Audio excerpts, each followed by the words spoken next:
Hey, this is my review and celebration for 30th anniversary of teen classic Breakfast Club by John Hughes, and like one of my most favorite movies in general since I was a kid.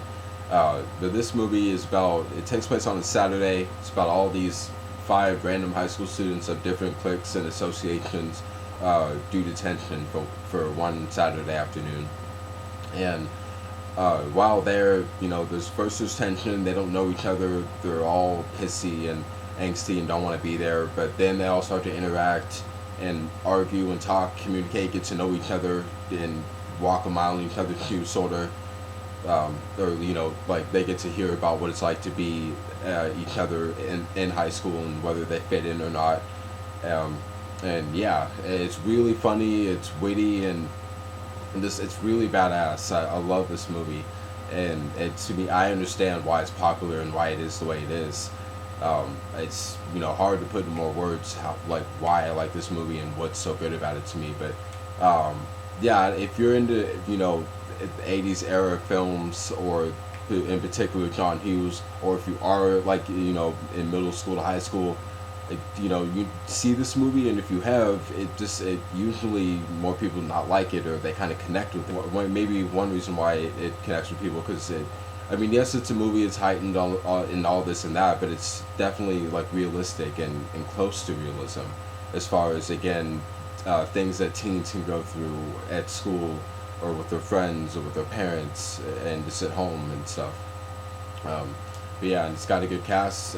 It's got Judd Nelson, Ali Sheedy, Molly Ringwald, Anthony Michael Hall, who's probably my most favorite of the kids, and of course Emilio Estevez. Um, but yeah, and what's his face? He sadly passed away. He played Vernon. I'm blanking out on his name. Paul Gleason. Okay, sorry, Paul Gleason, who played the vice principal. He does a damn good job as the villainous Vern in this movie. Um, but yeah, that's the Breakfast Club again in a nutshell. Just these kids in detention. But once you play it though, like once it ends, if I played it in a day, I could watch it two more times that very same day, for some odd reason. Because you never get bored with the movie. There's always something going on. Because a lot of the movie is just people sitting around in a room, either sitting around or talking. But it's man, it keeps you very, very like hooked into the movie, and you want to know how things you want to know what, like, why they're in detention, or what's up with them, and how are things going to be for them by the end of the movie. Like, are they all like, is their lives going to be worse, or are they going to be like, is it going to be for the better with them coming together? We never know. But but yeah. Well, I'm kind of rambling on about this movie. I don't know any other way, to really say how good or cool or awesome it is. I think it's all those things. Again, it might not be for everybody, but especially like kids of today.